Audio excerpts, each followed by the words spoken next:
भगवान का नियम था, जब भी ठाकुर जी इंद्रप्रस्थ आते थे, एक दिन ठाकुर जी किसी से नहीं मिलते थे। 4 दिन 5 दिन जितने भी दिन हैं, तो सब पांडवों को भी पता है कि उनमें से पहले ही पूछ लेते थे कौन से दिन आप किसी से नहीं मिलोगे, ना कुछ पाएंगे, ना कुछ पिएंगे, ना किसी से मिलेंगे। करते क्या है ठाकुर जी उस दिन यमुना जी के तट पर चले जाते हैं, और ब्रज से यमुना जी जा रही हैं, तो ब्रज से आती हुई यमुना जी का दर्शन करते हैं ठाकुर जी। और श्री यमुना जी को बार बार देखते हुए ठाकुर जी नंद, यशोदा, गोपी, ग्वाल, श्री जी, किशोरी जी सबको देखते हैं। एक दिन ठाकुर जी ने संदेशा भिजवाया ब्रज। कोई ऐसी भावना, ये भी कहीं सुनी हुई कथा थी कि सब ब्रजवासियों को जाके एक भाव कह दो, कहा कि श्री यमुना जी में स्नान कियो करें नित्य। सब करती हैं ब्रजवासी, पर ब्रजवासियों को जाके एक सूचना ठाकुर जी ने दिलवाई। ब्रजवासियों को नहीं पता था, ठाकुर जी ने भिजवाई। ऐसा भाव भिजवाया कि किसी वैद्य ने आज्ञा की है कि आप सब नित्य अपने चरण धोया करो यमुना जी में। तो उस भावना से सब ब्रजवासी नित्य जाकर के अपने चरण प्रक्षालन करते हैं, चरण डाल करके बैठे, नेक नेक चरण धो में, तो कोई रोग नहीं होगा, ऐसी भावना। लेकिन वो ठाकुर जी अपने लिए करवाते हैं। जब यमुना जी बहती भई इंद्रप्रस्थ आती हैं, पूरे दिन ठाकुर जी केवल दर्शन करते रहते हैं यमुना जी का, और उनके सुंदर जल को अपने साथ ले जावें, उनके सुंदर जल को कभी शीश से लगावें, बैठे बैठे कभी भाव आ जाए नेत्रन से लगावें, बैठे बैठे कभी हृदय से लेकर के जैसे कोई लेप लगावे, ऐसे ठाकुर जी यमुना जल को लेप अपने वक्ष पर करें, अपने सर्वांगीण अंग में। संपूर्ण स्नान एक बार में नहीं कर रहे हैं, नेक नेक जल ले ले करके कभी कहीं गीलो कर लें, कभी कहीं धारण कर लें। जन कौन की याद कब आ जाए ब्रज में, वाक्य भाव से ठाकुर जी धारण कर लें।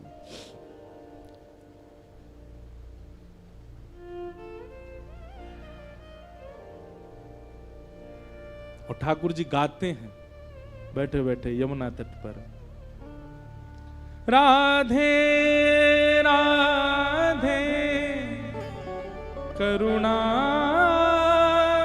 कृष्ण प्यारी,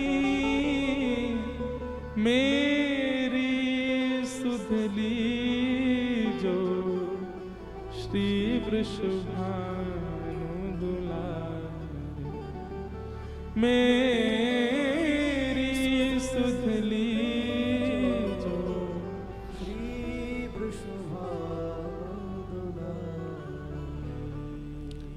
हे मनोहारिणी रासेश्वरी रस रूपा,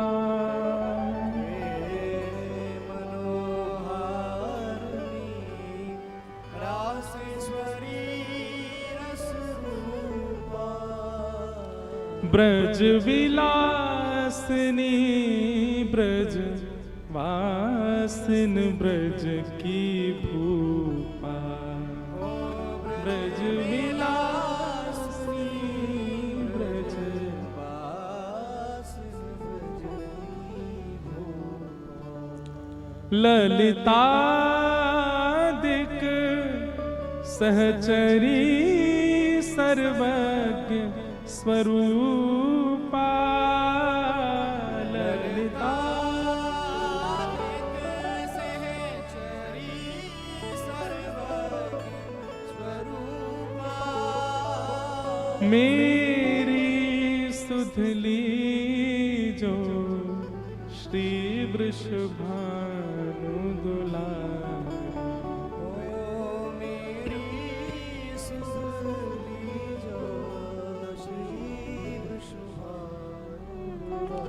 ठाकुर जी का नियम है जब भी इंद्रप्रस्थ आते हैं। किसी ने मुझसे प्रश्न किया, बोले ठाकुर जी ब्रज काय गुना चले गए? क्योंकि अब यदि ठाकुर जी दोबारा ब्रज जाते, देखो ब्रज की भावना अलग है, शास्त्रीय भावना अलग है। हमारे ब्रज की भावना से तो ठाकुर जी कभी गए ही नहीं।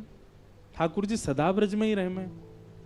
लेकिन शास्त्रीय बात और श्रीमद् भागवत जी की भावना से ठाकुर जी गए हैं, तो अगर भागवत जी की भावना से हम चर्चा करें कि ठाकुर जी गए, तो फिर वापस क्यों नहीं आए? ठाकुर जी के मन में ये बात थी कि अब के अगर मैं गयो तो कभी आ नहीं पाऊंगा, और ठाकुर जी को आना ही नहीं है। ठाकुर जी बोले अगर मैं गयो तो मैं आना ही ना चाहूं, मैं वो कहना छोड़ेंगे, मैं खुद नहीं आऊंगा। और दूसरी बात, अब इतना प्रपंच बाहर हो चुका है, द्वारिका आदि महाभारत आदि का ये सब इतना फैला चुके हैं, अगर ब्रज गए और कहीं वापस आना हुआ, तो पिछली बार तो ब्रजवासी रोए थे, पिछली बार तो ब्रजवासी बिलके थे, अब की बार अगर जाके वापस आया तो प्राण ही त्याग देंगे। ठाकुर जी वो देख नहीं पाते, इसलिए ठाकुर जी विरह में ही रह रहे हैं। लोग कहते हैं ठाकुर जी हमको इतना विरह क्यों देते हैं, क्योंकि स्वयं ठाकुर जी भी ब्रजवासियों के विरह में रहे हैं।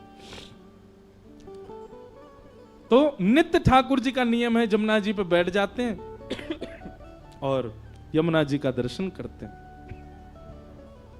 एक दिन अर्जुन के मन में बात आई कि ठाकुर जी एक दिन हर बार इंद्रप्रस्थ आते हैं, किसी से मिलते जुलते नहीं, मैं देखूं तो ये करते क्या है। और ब्रह्म मुहूर्त में जैसे ही ठाकुर जी निकले, ठाकुर जी के पीछे पीछे अर्जुन भी निकल पड़ा देखने के लिए। और तभी ठाकुर जी यमुना जी के तट पर जाकर के बैठे, यमुना जल को बार बार आचमन करें, जब बार बार प्रणाम करें और बिलक बिलक करके रोवें, ब्रजवासिन की याद आवे। ठाकुर जी को रुदन करता देख अर्जुन स्वयं को रोक नहीं पाए और दौड़ करके गए और ठाकुर जी के चरणों में प्रणाम किया। भगवान बोले अर्जुन तुम क्यों आए यहां पे? मेरा नियम है ना, मैं किसी से, तुम क्यों दिखे मुझे? अर्जुन बोला क्षमा कर दे, मैं तो देखने आया था आप कहां जाते हो, पर नाथ आपकी स्थिति देख करके मैं बहुत भयभीत हो रहा हूं। ये आप कैसे रुदन कर रहे हैं? आपकी स्थिति क्या हो रही है? किस लिए हो रही है? क्या बात है? किस बात से परेशान है आप? ठाकुर जी ने बताया मुझे ब्रज की बहुत याद आती। देख रहे हो यमुना जी ब्रज से ही आ रही हैं, वृंदावन से ही आ रही हैं चल करके।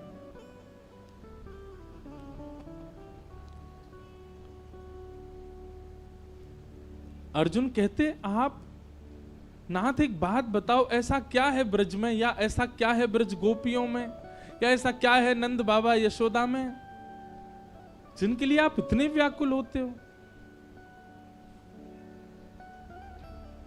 ब्रज में ऐसा क्या है जो आप ऐसे हैं? ठाकुर जी बोले पहले उद्धव को भेजा था मैंने, अब मैं बार बार थोड़ी भेजता रहूंगा। उद्धव तो संभल के आ गया 6 महीना में, शाम तक के लिए बोल के गया था, 6 महीना में लौट के, अब तुझे भेज दूंगा तो तू तो हो सकता वापिस ही नहीं आवे।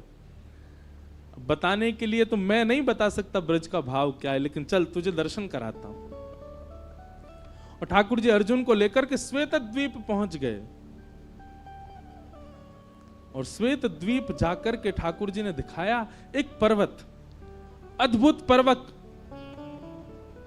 चमक रहा है, ना उसमें वृक्ष है ना पौधे हैं, किसी भी प्रकार की कोई वस्तु नहीं है, केवल चंद्रमा की भांति वो पर्वत चमक रहा है। और उस पर्वत के ऊपर में एक अंगुष्ठ के नख पर, दोनों भुजाएं ऐसे ऊपर करके, और एक अंगुष्ठ के नख पर एक ऋषि खड़े हैं और तप कर रहे हैं।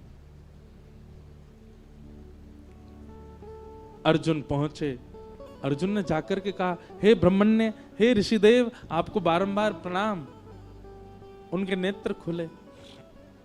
अर्जुन आप अकेले आए हैं, ठाकुर जी नहीं आए आपके साथ? बोले हाँ आए हैं, नीचे खड़े हैं। बोले मैं उनकी तपस्या के लिए कितने वर्षों से तप कर रहा हूं, कृपा करके उनका दर्शन कराओ।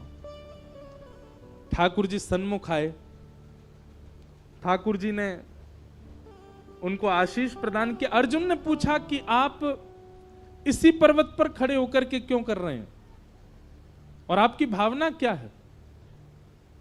तब संत ने बताया, बोले ये पर्वत सामान्य पर्वत नहीं है, ये हमारे ही कितने जन्मों से हम तप कर रहे हैं, और हमारे तप करते ही हमारी अस्थियां जो हैं वही पर्वत में विलीन होती जा रही हैं। तो इतने जन्म हम व्यतीत कर चुके जितना बड़ा ये पर्वत है, और ये अब हमारे इतने जन्म के बाद अब ठाकुर जी मिले हैं। ठाकुर जी ने मांगा, ठाकुर जी ने कहा वरदान मांगो, क्या वरदान चाहिए? तब उन्होंने कहा कि हमें भौम वृंदावन का वास चाहिए, श्री वृंदावन वास चाहिए नाथ। ठाकुर जी ने अर्जुन की ओर देखा, देख रहे हो इतने वर्षों से ये तप कर रहे हैं और इतने जन्म इन्होंने व्यतीत कर दिए केवल भौम वृंदावन को देख, भूमि के वृंदावन को देखने के लिए। भूमि का वृंदावन मतलब जो हमको दिख रहा है, इससे भी एक और भीतर है, वो श्री वृंदावन, निज वृंदावन है, उस तक तो भूले ही जाओ। भौम वृंदावन की प्राप्ति के लिए इन्होंने इतना तप किया कि इनके पूर्व जन्मों की अस्थियां पहाड़ बन गईं। तब ठाकुर जी बोले, देखो तुम्हारे तप से हम तुमको दर्शन देने तो आ गए, तुम्हारे तप से हमने वरदान देने की आज्ञा तो कर दी, पर वरदान में जो तुमने मांगा है वो हमारे वश में नहीं है देना। वो तो श्री प्रिया जी दे सकती हैं, वो तो हमारी श्री किशोरी जी दे सकती हैं, हमारी लाडली जी दे सकती हैं। मैं